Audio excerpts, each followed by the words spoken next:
नमस्कार, जय महाकाल। आप सभी का बहुत बहुत स्वागत है मेरे और आपके YouTube channel the revive astro में। कई बार हम जॉइंट फैमिली में रहते हैं जहाँ पर सास ससुर, देवर देवरानी, जेठ जेठानी और भी दूसरे रिलेटिव्स हमारे साथ रहते हैं।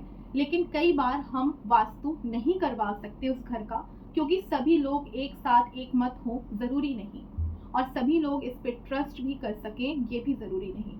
इसलिए अगर आपको पर्सनल प्रॉब्लम आ रही है तो सॉल्यूशंस भी आपको ही ढूंढना पड़ेगा। ऐसे समय में क्या करें क्या ना करें, ये क्वेश्चंस लेके कई लोग, कई क्लाइंट्स बहुत बार हमारे पास आते हैं और रिक्वेस्ट किया गया है स्पेशली कि इसके एक वीडियो ज़रूर बनाएं, क्योंकि यहाँ पर मोस्टली इंडिया में लोगों के पास ये वाली इश्यूज देखने को मिलती है। तो बने रहिए मेरे साथ इस पूरे वीडियो में आखिरी तक, ताकि आपको आज का ये सोल्यूशन समझ में आए और आपको समझ में आए कि वास्तु किस लेवल तक का काम करता है। मैं हूं संचिता घोष, एस्ट्रो वास्तु कंसल्टेंट। आप सभी के लिए हमेशा सोल्यूशन बेस्ड वीडियो लेके आती हूं, और अगर आपको मेरे ये चैनल पसंद आ रहा है तो प्लीज़ सब्सक्राइब और उन सभी से शेयर कीजिए जिनको इन तरह के वीडियोस की बहुत ज़्यादा ज़रूरत है। तो चलिए स्टार्ट करते हैं। सबसे पहले ये समझते हैं कि वास्तु जॉइंट फैमिली में कैसे काम करता है। दो कंडीशंस होते हैं। पहली कंडीशन ये होती है कि अगर आप बिजनेस कर रहे हैं तो, या फिर जॉब कर रहे हैं, कोई भी काम कर रहे हो, लेकिन एक साथ पूरे फैमिली मेंबर्स पे एक साथ परेशानी आई है। जैसे कि कोई मान लीजिए घर में बीमार है, तो आपके घर में मान लीजिए इन लॉज भी बीमार हैं, आप भी बीमार पड़ रहे हैं बार बार, और साथ में आपके और भी दूसरे फैमिली मेंबर्स हैं, वो भी बीमार पड़ रहे हैं। तो यहाँ पर एक कंबाइंड इश्यूज समझ में आ रही है, यानी पूरे फैमिली मेंबर्स पे एक साथ प्रॉब्लम आ रहा है। यहाँ पर पूरे घर का वास्तु करना बहुत ज़रूरी है। यहाँ पर पूरे घर को ही कंसिडर करके एक साथ वास्तु करवाना ज़रूरी हो जाता है। लेकिन अगर आप लोग बिजनेस करते हैं या फिर जॉब करते हैं, जो कुछ भी करें, लेकिन बिजनेस के लॉसेस होने के बावजूद, अगर मान लीजिए बिजनेस की लॉस हुई है, उसके बावजूद आपको प्रॉब्लम आ रही है, लेकिन आपके साथ में रहने वाले आपके भाई या फिर माता पिता के ऊपर कोई प्रॉब्लम नहीं आ रही है सच, तो इसका मतलब ये है कि आपकी पर्टिकुलर वास्तु करनी बहुत ज़रूरी है।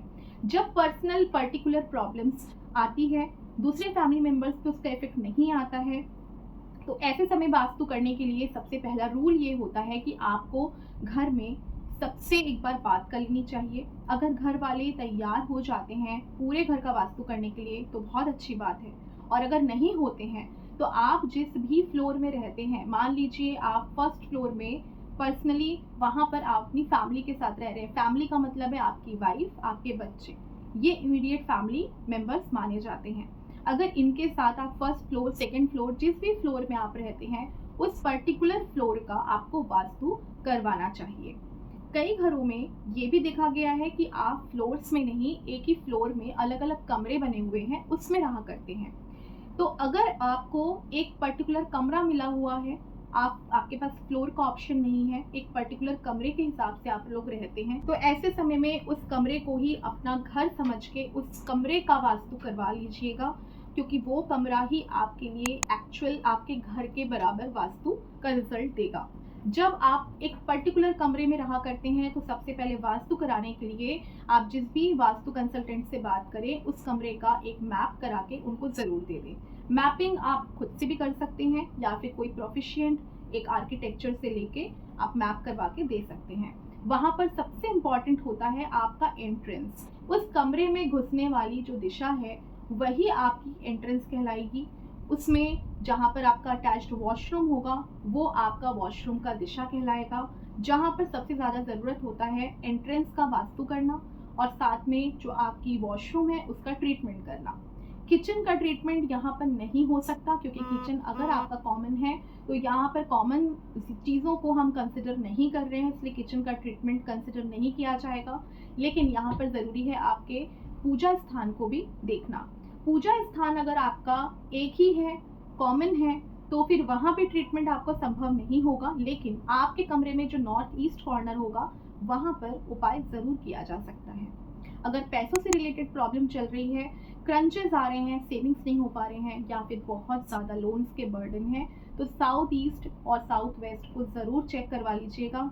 अगर आपके घर में ऐसी बीमारियां चल रही हैं जो बिल्कुल क्योर नहीं हो पा रही, या घर में बहुत ज़्यादा आपको क्लैशेस फील होते हैं, तो घर में अगर बर्डन सा फील होता है तो नॉर्थ दिशा आपको पर्टिकुलरली चेक करवाना चाहिए। क्योंकि नॉर्थ डायरेक्शन जो होता है वो आपका ब्रेन है, आपका दिमाग है, जहाँ से आपको आइडियाज़ आते हैं, जहाँ से आपको समझ आती है। यहाँ पर अगर प्रॉब्लम आती है तो अल्टीमेटली रिलेशनशिप्स में फर्दर इश्यूज आने स्टार्ट हो जाते हैं। इस तरीके से आपको डिफरेंट दिशाओं का वास्तु बहुत आराम से आप करा सकते हैं अपने एस्ट्रोलॉजर और वास्तु एक्सपर्ट से बात करके। लेकिन सबसे इम्पॉर्टेंट बात ये समझना ज़रूरी है कि पर्टिकुलर जो रूम है वही आपकी वास्तु है। वो पूरा घर जो है वो आपके लिए बिल्कुल कंसिडर नहीं होगा, क्योंकि वो एक कॉमन एरिया के तौर पे यूज़ किया जा रहा है। तो इस तरीके से आप अपने घर का वास्तु करेक्ट करवा सकते हैं। जिस भी तरीके का ट्रीटमेंट हो, आपको कोई भी तोड़ फोड़ करने की ज़रूरत नहीं पड़ेगी, क्योंकि जितनी वास्तु के रेमेडीज़ होती है 99.99% रेमेडीज़ ट्रीटमेंट के तौर पे होती है, जहाँ पर कोई भी ब्रोकन या ब्रेकेज नहीं किया जाता है। तो अगर आप लोग इस तरीके से प्रॉब्लम में फंसे हुए हैं तो किसी अच्छे कंसल्टेंट से ज़रूर बात कीजिए और आप आज ही इस तरीके की प्रॉब्लम्स को दूर कीजिए अपनी लाइफ से। होप आपको समझ में आ गया होगा कि किस तरीके से आपको वास्तु करना है अपने पर्सनल स्पेस का। Thank you so much. जय महाकाल।